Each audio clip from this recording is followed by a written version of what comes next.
Do you think eating a plant-based, starch-heavy diet means sacrificing on flavor and variety? Well, think again, because today we are doing a deep dive into how delicious and satisfying meals can be when you center your plate around the power of starch. Greetings and welcome to or welcome back to PB with Jay. Here on the channel, we focus on all things plant-based goodness, and today we are going to do a deep dive and a compilation of a bunch of recipes that follow the principles of the Starch Solution. From hearty breakfasts to flavorful dinners, today we're going to show you how easy it is to follow the Starch Solution and not miss a beat on delicious meals. The Starch Solution was created by Dr. John McDougall, and it's based on his decades of research into nutrition and health. Dr. McDougall found that cultures that centered their diets around starchy plant foods like potatoes, rice, beans, and corn tend to have lower chronic diseases and healthier body weights. The diet emphasizes those whole, starchy, plant-based foods because they're naturally low in fat, high in fiber, and packed with essential nutrients. By avoiding animal products, processed foods, and oils, this approach helps promote weight loss, better digestion, heart health, and the prevention of diseases like diabetes, all while keeping you healthy and energized. Now today I am giving you a whack of recipes that fall under the guidelines of the Starch Solution. We've got 3 recipes for each breakfast, lunch, dinner, and I even threw dessert in there for you. You're welcome. This is a compilation of recipes you've seen previously on the channel, and it's a combination of things from our recipe review videos, as well as recipes that we have created ourselves. As always, I highly recommend that you watch this straight through. However, if you notice down in the description, I've broken it all down into chapters, both by meal category, as well as the meal or recipe itself. Now, I know what you're asking. What is with this green liquid I've got sitting beside me? If you follow this channel for a while, you know I'm trying to break free from my afternoon coffee. And in the process, I've discovered Peak's Sun Goddess Matcha. Not only does it taste good, but it keeps me from getting that mid-afternoon coffee crash, you know what I'm talking about? And that's because it has this thing called theanine in it, which gives you sustained energy without the jitters and anxiety. That's right, I'm a human. I have anxiety from time to time, but not as much.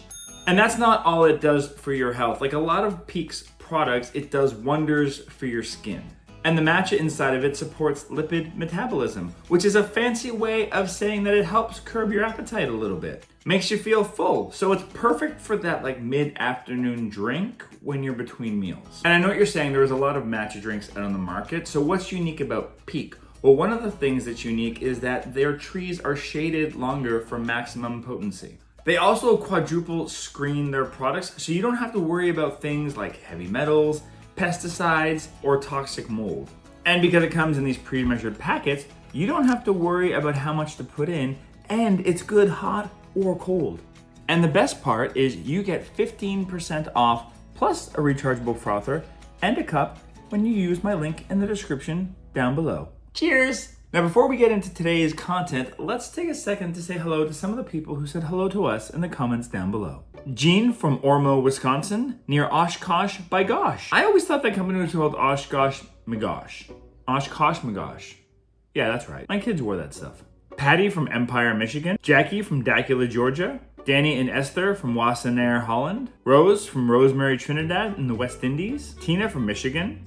Kelly from Largo, Florida. Sean from Kelowna, British Columbia. Robin from Birmingham, Alabama. Karen from San Antonio, Texas. Kay from Texas. Sarah from Calhoun, Georgia. Louise from Melbourne, Australia. And Vicky from Dallas, Texas. As always, if you'd like a shout out here on the channel, all you have to do is say hello in the comments down below. Let us know who you are, where you're watching from, and what is your favorite starch-heavy meal. As always, if you want to bump up on that shout-out list and the PB with J 2.0 experience, consider joining us over in the Mighty Network. If you enjoyed this compilation of recipes, let us know, and perhaps we'll consider doing a part 2 to this. Speaking of which, let's get to breakfast. When I wake up in the morning, all I can think about is what I'm gonna eat, and particularly because I start most of my days with a workout, by the time I get around to it, I am starving and I need something that is gonna satisfy me and keep me full until lunch. And that is why having a really starch-heavy breakfast filled with other things is important to me. And so the recipes that we've curated for this section are a combination of, an oatmeal, but it's not a typical oatmeal, it's a savory oatmeal, and it comes courtesy of Anne and Jane Esselstyn from their book, How to Be a Plant-Based Warrior Woman. And we've got 2 recipes of our own. One, well, it's not really my own, it's a baked oatmeal. I've modified it to be the way that I like it, but it's just something that sort of exists in the world. So you've got that, as well as one of my favorite breakfasts that I don't do nearly enough, which is like kind of my version of a breakfast loaded potato, but we're using a sweet potato. Hope you enjoyed these breakfast recipes. For breakfast this morning, I'm making Anne's Warrior Oats. In theory, there's nothing about this that I shouldn't like. It's oats, mushrooms, kale, nutritional yeast. But it's for breakfast. I like oatmeal for breakfast, but I like it with fruit and nuts and seeds and stuff. So, we'll see. I used to like a savory breakfast back when I ate animal products. I'm sure I'm gonna like this. It just feels a little off to me.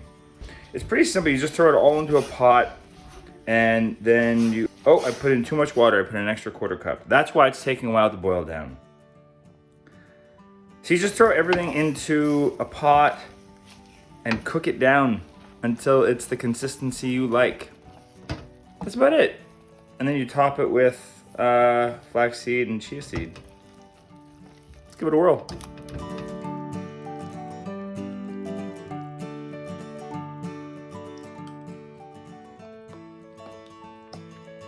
It's pretty good. It's really tasty. I still want something sweet for breakfast, so I'm probably gonna have an apple and a banana with this. But this is a really tasty dish. I mean, this is probably something I'd more likely have for dinner or lunch. It's really, really tasty. And I wouldn't even add much to it. I may put a little salt and pepper on it if you wanted to, some more hot sauce, but if you don't mind savory breakfast, it's pretty good. And you could customize this as much as you want to. You could put any kind of greens in here. You could put seaweed in there if you wanted to, like dulse. Different spices, different vegetables. I imagine this would be pretty flexible for however you want to eat it. So, yeah. Surprise, surprise, I like this. So this morning we're making my Nutty Berry sweet potato breakfast. This thing is nourishing, it's comfort food, it's sweet, it's tasty. Let's tell you how to make this guy. You're gonna take your sweet potato, you're gonna poke the hell out of it with a fork, just like 4 or 5 times. You don't have to go crazy on this thing. Preheat your oven to 425 degrees Fahrenheit. Bake the sweet potato for 40 to 50 minutes, depending on your oven. If you have a convection oven, kind of like an air fryer, use that, it makes it extra crispy. Then you're gonna take the sweet potato out, you're gonna slice it in half. While that's happening, at some point, take 2 tablespoons of rolled oats and about a tablespoon of chopped up pecans and toast them up on the stove. Trust me, you'll thank me for toasting them. You don't have to toast them, but you're gonna want to. When the sweet potato is ready, take it out, scoop out the stuff inside, mash it all up, add a tablespoon of nut butter of your choice. I use peanut butter, add a teaspoon of maple syrup, mix that all up, put in about a quarter cup to a half a cup of frozen berries. They'll cool down inside the mixture while you're stirring it. Put that back inside the sweet potato skin. Top it with the oat and pecan mixture, and then put a tablespoon of hemp seeds over the top. Again, this thing isn't necessarily the prettiest breakfast, but for a post-workout breakfast or just a comfort food breakfast on a cold morning, I love this thing. Most mornings my breakfast is some kind of oats with fruit, nuts and seeds, and some dried fruit. But it gets a little boring just to do oatmeal or to do granola every day, so I like to mix it up with something that I like to call an oat bake. Basically what we're gonna be doing is blending up the oats with other things and baking it inside of an air fryer, but you can also do it in a convection oven if that's what you've got. I do all of this inside of my little hand blender, but you can use a regular blender as well. So I've pre-measured out a half a cup of plant milk. I've got unsweetened almond milk here, and we're just gonna dump everything else inside of this. So I have a half a cup of oats, some flaxseed, and some cinnamon. Most days I'll actually put some protein powder in at this point if I'm doing this for a post-workout meal, but I'm not adding it today. I'm gonna put a little bit of maple syrup in here. And then last but not least, we're gonna put in a really ripe banana. Just break it up into a couple pieces, put it in there on the top, and just mash it down. This is probably more than the manufacturer would tell you to put in here, but it works just fine for me. Get in there. And then we're just gonna blend it up. So I like to let it sit for about a minute or two after, because the flaxseed in there is what's gonna work like an egg, and it's gonna thicken it up. So just let that sit there, and then what we're gonna do is we're gonna start adding some of our fruit to the bowl. This is an oven-safe bowl, so I'm gonna put in most of the fruit inside here. I wanna leave a little bit for the top to make it pretty. You can use whatever you want. Here I've just got some apples and some blueberries, but any fruit that you've got, fresh or frozen, works here. Some of our dried fruit and seeds here. I've just got a mix of raisins and chopped up pecans. And so that's just all at the bottom of the bowl. And now what we're gonna do is give this one more little quick blend. This is not a technical thing, I just do that to get most of it off. So now we're gonna pour this inside this bowl and just stir it all around until it's nice and combined. This is a little thinner than it usually looks, but we're gonna give it a whirl and see what happens. It should thicken up inside the oven. So we're just gonna top it with some more of those seeds and dried fruit, as well as the rest of our fruit. And then for the health of it, I like to just sprinkle some hemp seeds on top. So this has been baking for 20 minutes inside the air fryer, and then I let it sit and cool for just a little bit, because otherwise it's a bit too hot to eat. What I love about this is I can put it inside there, set it to cook, and then go for a walk, do a workout, have a shower, whatever it is, and by the time I'm done, it's ready to go. Part of the fun of this is digging in and seeing what it looks like when you first crack that delicious skin on top. It's still steaming. It's probably gonna burn my mouth. Let's find out. Oh my goodness, it's so good. It's got all of the deliciousness and joy of oatmeal, but it's also got kind of like a cake mixture with these blended oats. I have this at least once a week, and it's pure delicious. And I don't care that it's burning my mouth, because I'm hungry, and it's so good. Yeah, that's hot, that's hot, okay. When it comes to lunch, I know a lot of us don't really have extra time. So the recipes that I've picked here are things that you can make and then have extras of that you can use multiple days of the week.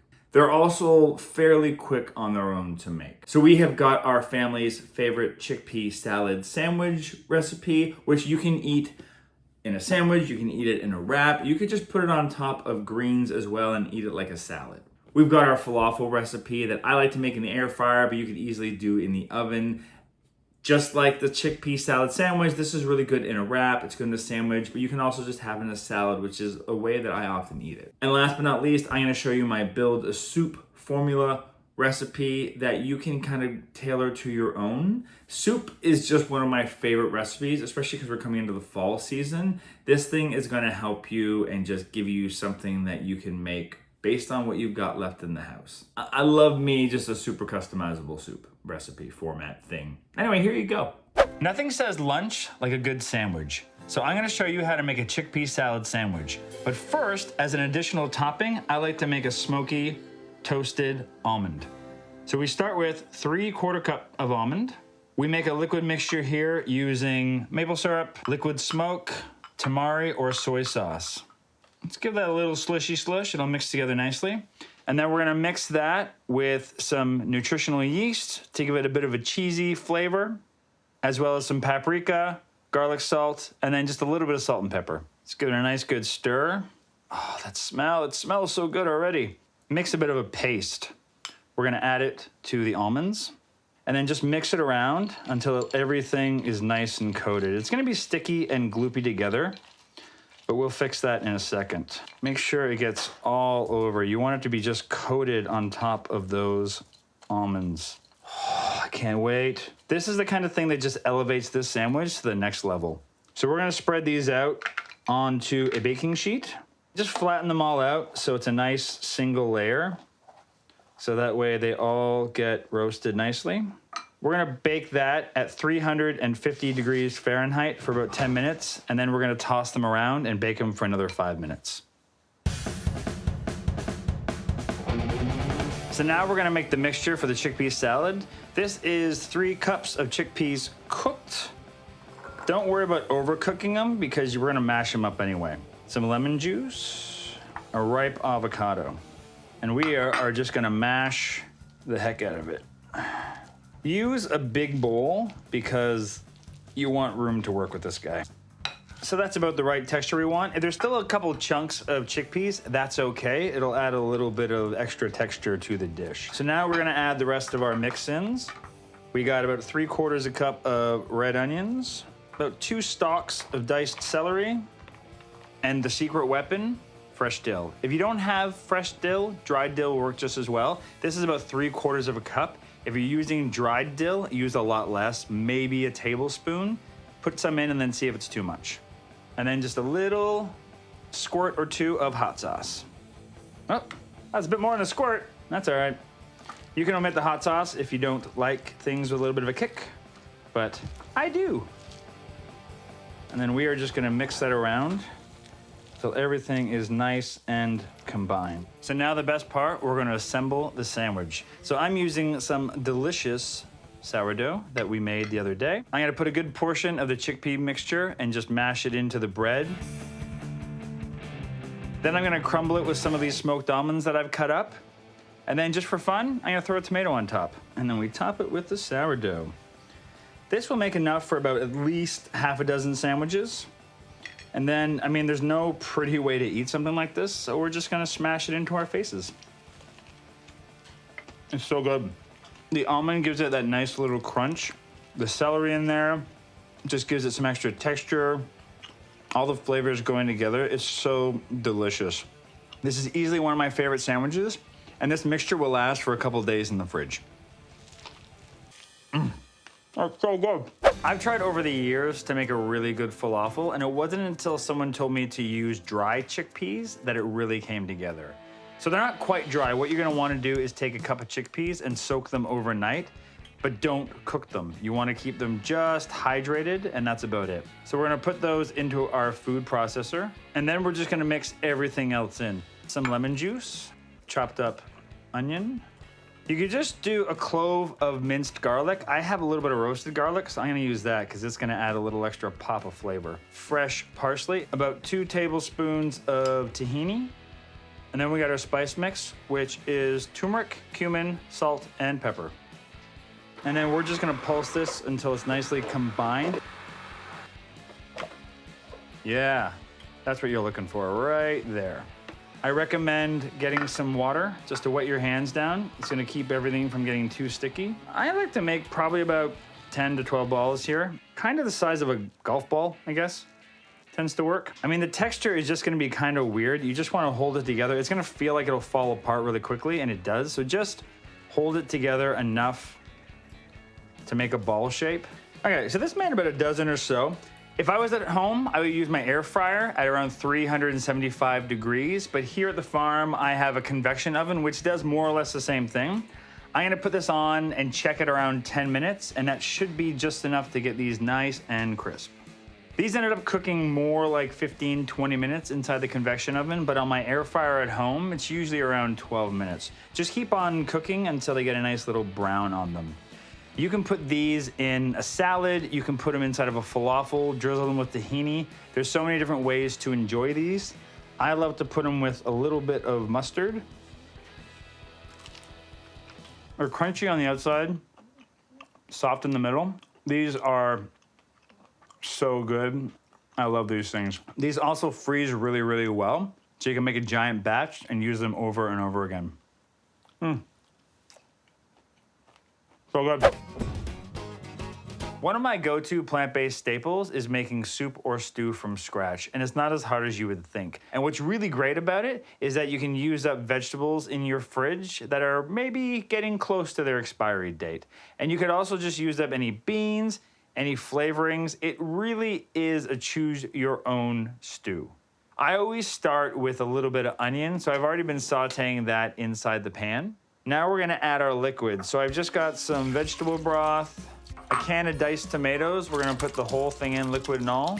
Put a cup of tomato sauce, 1/4 cup of apple cider vinegar. That's gonna add a nice little salt to the dish. A little balsamic vinegar in there. And now I'm gonna put a little bit of maple syrup in here, and what that's gonna do is that's just gonna help the acidity from all the tomatoes in there and just kind of round out the flavors of the dish. And then we're gonna add some kind of a plant-based protein. Here I have a whole bunch of kidney beans and chickpeas. There's about 2 or 3 cups cooked in there. And then you want to add about 6 cups of vegetables. Do a mixture of starchy, non-starchy. For my starch, I'm just using frozen butternut squash. I got some mushrooms. And then I just have a bunch of other things. I think there's some carrots, some zucchini, and some yellow peppers in there. So this thing is overflowing. We're gonna stir that all around. And we're also gonna add now some more seasonings. Here I have about 3 to 4 teaspoons of different seasonings. I've got garlic salt, rosemary, sage in there, and I'm gonna add salt and pepper to taste. So I'm doing this in an Instant Pot. I'm going to cook it for 15 minutes on manual. If you're doing this on the stove pot, bring it to a boil and leave it for about 40 to 45 minutes. Just keep on letting it cook until the vegetables have softened enough to your liking. So we cooked this for 15 minutes in the pressure cooker. And now we just wanna add, oh, look at that steam. Now we're gonna add our kale. Again, you could use spinach if you want. We'll mix it around. And I just wanna give it a few minutes for that just to soften inside of there. And then this delicious stew will be ready to consume. Oh, that smell is so inviting. And again, we just made this with what was left in the fridge. You could make a different soup every single week, just using whatever you've got. It is so comforting. Trying to get that perfect bite with a little bit of everything. It's like a warm hug inside of my body. It's rich and hearty and earthy from all those different vegetables and that butternut squash. And the beans just kind of melt in your mouth. If you don't like stew, we can't be friends. You guys want some soup? I personally think it's important to have a fairly starch-heavy dinner because it keeps me from snacking. It makes me full, it gives me all the energy I need for the rest of the day, which, let's be honest, often isn't that much. And it's tasty. So the recipes we have here is a pad thai that Woody loves to make. We've got our family's favorite pesto pasta recipe, as well as a recipe that was one of my favorites from childhood that we've modified to being plant-based, a shepherd's pie. Now don't forget to come back after dinner for dessert. So the first thing you want to do is prep all your veggies. We like a lot of veggies. You can put in whatever you want. And also your tofu. So you want to cut your tofu up into small cubes, or I have little rectangles, and I pop them in the air fryer at the preset setting of 390 for 10 minutes, and I just ignored them. I shook them maybe once as I walked by, and then that was it. So the tofu's ready, the veggies are all chopped and prepped. I like to use broccoli and cabbage and carrots, baby bok choy. Jeremy likes mushrooms a lot, so we pop mushrooms in, and bean sprouts. Just make sure when you're using bean sprouts that you do cook them, because they can contain some bacteria sometimes, apparently. So bean sprouts should always be cooked. And garlic is already in the pot, and some green onions are going. The other prep you need to do is get the Thai noodles cooking. So they're very quick. You just need to boil some water. Rice stick noodles, and they come in varying widths. So this is the medium one. Seems to be the one we like. I'm just going to cut this open and get it in the pot. And I'm going to do half the package of, so this is a 450 gram package, and I cook about half of it for 4 people. And I just use this little pot, and I just shove it all in there. Push it down. Now, if you've never used rice noodles before, they cook much quicker than Italian pasta. So just be ready to either set your timer for whatever your package tells you, or just pay close attention, or they will turn to mush quite quickly. So maybe 2 or 3 minutes in the boiling water is all they need. So to get it started, I threw the garlic in already. I'm going to put some water in so everything doesn't stick. We don't use oil very often in this house. All right, and then I just throw the veggies in. The heat's on high, and you can always adjust as needed. If you feel like it's too much heat, turn it down. And you just want everything to cook down for a few minutes. I don't even know if there's going to be enough room this time. I might have gone a little crazy. We like a lot of vegetables. But it does cook down. And look at that. Where are we gonna put the noodles? Guess we'll find out. So this is how I test if the noodles are done. I pull one out of the boiling water and chomp it down. They're still a little stiff. You want them to be just tender. So Jeremy hates it when I do things like this because he would like to time everything to perfection. The package says do it by that. That's not how I work. I just watch and test. Oh goodness, look at that. Let me try this one. Probably better. Yeah, just like that. Just run some cool water over the noodles just to prevent them from continuing to cook so you don't get a glob of mush while you're waiting for the rest of the dinner to cook. Uh-oh. When I said a lot of veggies, I meant a lot of veggies, but I should have used a bigger pot, I guess. See what happens. I went a little crazy. For the sauce, you need some lime juice, a 1/4 cup of lime juice, a 1/4 cup of tamari or soy sauce. I do a 1/4 cup of water. Oh gosh, please don't film over here. It's so messy. This is what a real kitchen looks like, people. A real kitchen with 2 people who work full-time and a couple kids. 3 tablespoons of tomato paste. So this is just leftover from another meal. It's really great to save. If you don't think you're going to use tomato paste in that same week or 2, then you should pop it in your freezer because it will keep in there. We're also going to put in 1 tablespoon of rice vinegar. And we're going to add some maple syrup for the sweet factor. You can also use date puree. I'm going to whisk it all together. If you like spice, you can add in red chili flakes. Gives it a good kick. I usually put that on my dinner at the end. So if you're not cooking for kids. Alright, so now we're going to add the tofu because I don't want it to miss getting all that saucy goodness on it in a minute. Next we're going to add the noodles and then finally just pour the sauce on top. So wish me luck in getting that all in this pot. That's seeming very small now. If your noodles have glumped together, mine are still pretty separated, but sometimes they will stick together. Don't worry, it's okay. Just run a little more water over it and they will magically separate again. So pour it in, stir it up. Sometimes we use something like this. At this point I'm going to turn it right down. It does not need to be really hot anymore. Alright, so now I'm going to add the sauce. So again, I'm just stirring it all up. Try and get the sauce coating everything. I can feel like it's all on this one side here. So stir it up. And like I said, if you like it spicy, go ahead and add some red chili pepper flakes to spruce it up, spice it up, which I like.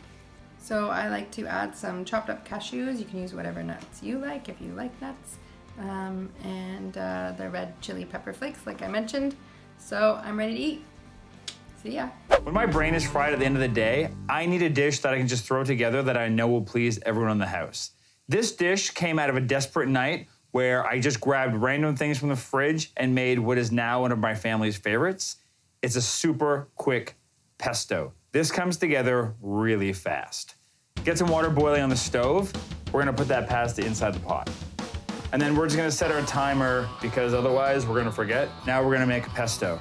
So I have 2 cups of spinach, along with 2 cups of fresh basil that I just picked out of my garden, a little dash of salt, about 3 cloves of minced garlic, 1 tomato, just chopped into quarters, the juice of 2 limes. It's getting everywhere. Now we're gonna pulse this up. If it's too thick, I might add a little bit of aquafaba, and this would be taking the place of like an oil. Checking our pasta, giving it a stir. Now we're gonna add in about 3/4 cup of pine nuts. If you don't have pine nuts or you don't like them, you could also use cashews or Brazil nuts in here. Yeah, that's looking good. Oh, wow, the garlic just came and smacked me in the face. And the basil too. And I might give it another little blitz, but first, here's another little trick. When your pasta is about 2 or 3 minutes away from finishing, throw in some broccoli and let it cook along for the ride. And it's a nice way to do basically what's a one-pot meal. We're 2 minutes away on this pasta, so we're gonna check it. I wonder if rice pasta works on the wall test. Do we know this test? Ready? It bounced off. No good. And this is what you want. You can see your broccoli is turning a nice green. And turn this timer off because I'm just gonna go with my Jedi instincts now. That's the other fun thing about cooking pasta is you gotta eat some because you gotta make sure it's ready to go. Okay, so we're gonna drain the pasta and the broccoli out in the sink. So we're gonna quickly, that's hot. Put it right into here. We're gonna take that pesto, we're gonna pour it inside the pot. And I also had some leftover beans, so I'm just gonna throw those in too. All right, let's see how she tastes.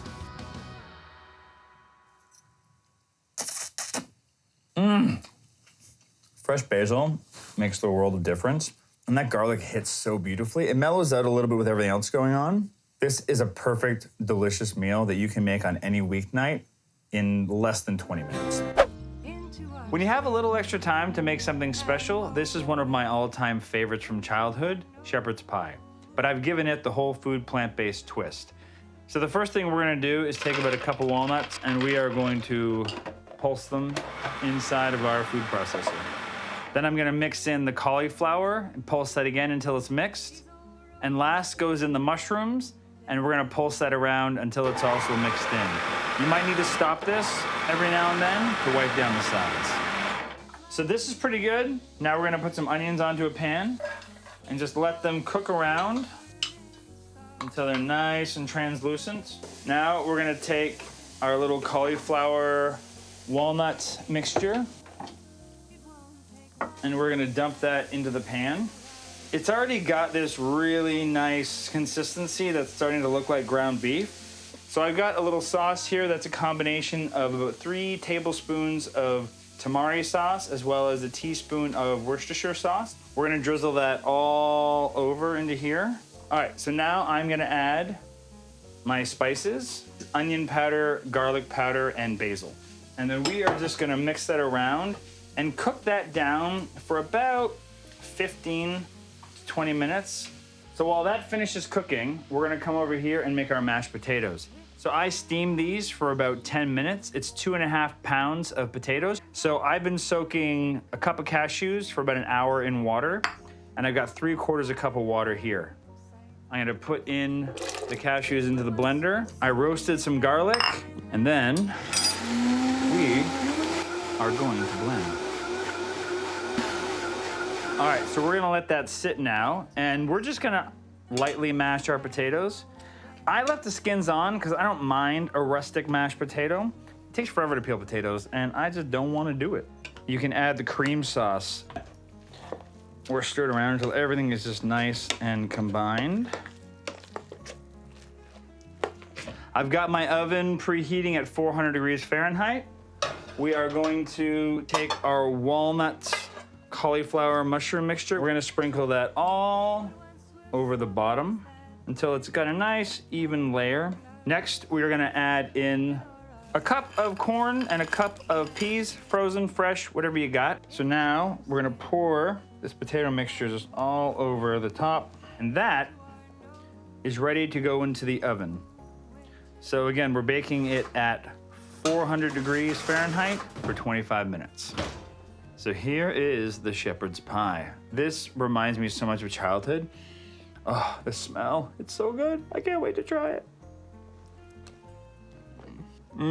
That is comfort food goodness. It's got this really meaty, fatty texture because of the walnuts. It's so good. You can put some ketchup on this or hot sauce or barbecue sauce, but I love it just on its own. I don't know how you feel about this, but in our house, we believe we have 2 stomachs. We have a regular stomach, and then we have dessert stomach, and there's always room for a little bit of dessert. But we also want it to be healthy and filling and nutritious. So the recipes we've got for you today include one that you can literally make in 5 minutes. It's our apple pie in a pan a la mode. We've got one of my favorite recipes from childhood that we have modified to being whole food plant-based. Depending where you live in North America or the world, you might know it as a fruit grunt or a fruit slump. And last but not least, one of our family's favorite go-to chocolate chip cookies comes courtesy of Carly Bedrug's Plant You cookbook. All right, let's have some dessert. Now I'm gonna walk you through a crowd-pleasing dessert that you can make in literally 5 minutes. I call it apple pie in a pan a la mode. If you've got a frying pan and a high-speed blender and all of this stuff, you can make it. Pay attention, this is gonna happen fast. You're gonna thinly slice 3 medium apples. Then you're gonna heat up your frying pan and put on about a 1/4 cup of water. Add a 1/4 cup of currants or raisins, spread out your apple slices, and sprinkle the cinnamon on top. Then you're gonna put a lid on top because you wanna steam those apples. While that's happening, you're gonna race over to your high-speed blender. You're gonna put in 10 to 12 kernels of macadamia nuts, 2 large frozen bananas, and a teaspoon of vanilla. Crank the blender on the high speed and mash it down until everything starts to churn around really nicely and create a really smooth and creamy mixture. By the time the banana cream mixture is ready to go, the apples will be done. Scoop those into 3 or 4 serving bowls and then top it with a dollop of that banana cream. And there it is, apple pie in a pan a la mode. Sometimes we have fun in my house and we just set a stopwatch to see how fast we can make this thing. I will often add nuts as well to the frying pan. About a 1/4 cup is nice. Just crumple it up and throw it in when you throw in the currants. Let's get a nice little bite of everything. It is such a simple, amazing, fast dessert.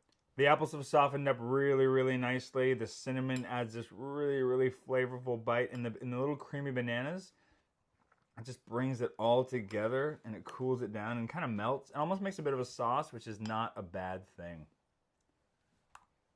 I love it. I love it so much. This is one of my favorite rustic desserts. Depending where you're from in North America, they either call it a slump or a grunt. Either way, it's a Depression era dessert.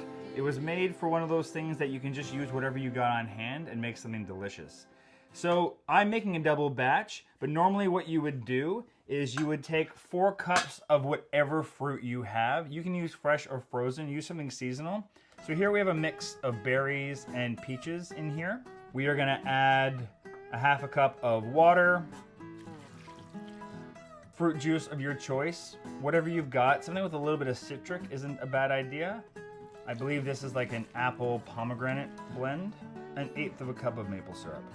We are just gonna stir that all around just to give it a good, nice mixture. And then we are going to plop that onto the stove. So now we're gonna make our cake mixture. We're gonna mix all of our dry ingredients together first. We have a cup of flour. I'm using whole wheat. You could use white flour here. You could use gluten-free 1-to-1 if you have gluten issues. We're gonna add a teaspoon of baking soda, 2 teaspoons of baking powder, teaspoon of cinnamon, a dash of salt, 1/4 cup of granulated sugar. I'm using coconut sugar. So just give that a mix together so everything is nice and combined. And then we are going to add our wet ingredients together. So we have, for a regular amount would be a 1/2 cup of plant milk. I'm using oat, a 1.5 tablespoons of applesauce. So we're using applesauce here as part of our binder to help everything kind of stick together instead of using an egg. About a teaspoon of vanilla, and then we're just gonna mix that together really, really quickly. And then we will pour it into our dry mixture. And then we're just gonna mix that all together until we don't see any of that dry mixture. We don't wanna overmix this because we don't wanna work that batter. We want it to keep it light and floofy. And if you overmix batter, it'll start to get dense, and we don't want that at all. And the last little touch I like to put in is a magical baking tip, zest. If you have oranges, limes, lemons, any kind of citrus, just grate the zest off and add a teaspoon to 2 teaspoons into the batter. It will infuse so much brightness to the flavor. Just adds this nice, wonderful pop. Just mix it all around so it's incorporated throughout everything. Your mouth will thank me. Now all we're gonna do is plop this onto our boiling fruit. We're gonna put the lid on, and it's gonna steam the batter and cook it at the same time and infuse all of those flavors from the fruit into the batter. We're gonna steam that for about 25 minutes, and then we're gonna turn the heat off and let it sit for at least 10 to 15 minutes, but you can let it sit as long as you want and cool down. So this has now been sitting for about 15-20 minutes, and as you can see, the whole thing is just poofed up. It almost looks like a little brain. I mean, it's not the prettiest dessert, but it is gonna taste amazing. Even the color is fascinating because it's not that kind of brownish, light brown color that was in there before. You can see how it's taken on the colors of the fruit that have been steaming inside of it. And the best way to scoop this is just a big scoop, get down in there so that you get some of the fruit, some of the cake bit, and then just pop it into a bowl. You can serve this with some plant-based ice cream or just have it on its own. Ready?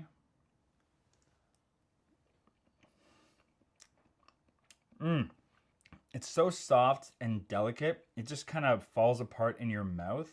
That orange really, really pops. There's a lot of subtle little flavors going on in here that all meld together into just a really delicious experience. Again, use whatever fruit you have on hand. Mix it up every time. Change up the spices if you want. I love it so much. For dessert, I'm gonna make these tahini chocolate chip cookies. Disclosure, I've made these before and I really like them. But I don't remember if I gave them to my daughter or not. So she'll be the litmus test here. And she's picky as shit, as you know. Not gonna change a damn thing here. So she's using tahini here instead of what you would use for butter, probably. And I've got some really delicious salt for sprinkling on top. I got this when I was in Scotland. It is the most beautiful little like coarse salt. Perfect for finishing things. You wouldn't want to put this into any regular dish, but it's perfect if you want like what they would call finishing salt.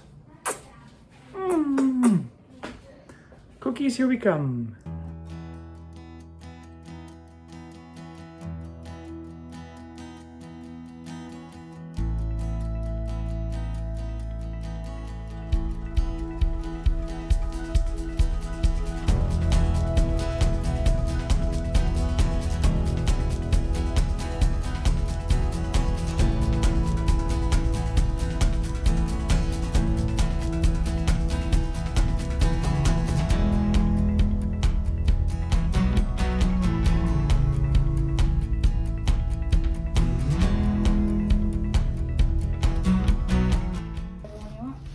Oh, you took the biggest one? No, the biggest one was burnt.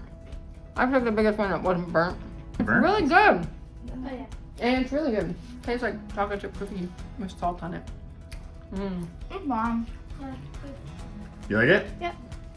These cookies are absolutely delicious. And can you taste the tahini? Yeah, it's there a little bit. But I like it. I mean, if you want to just use butter. But it's delicious. It's got, you know, healthier fat than just straight up butter. Tastes good. You want to smash some of that between some non-dairy ice cream? You go for it, my friend. You will be a happy clam.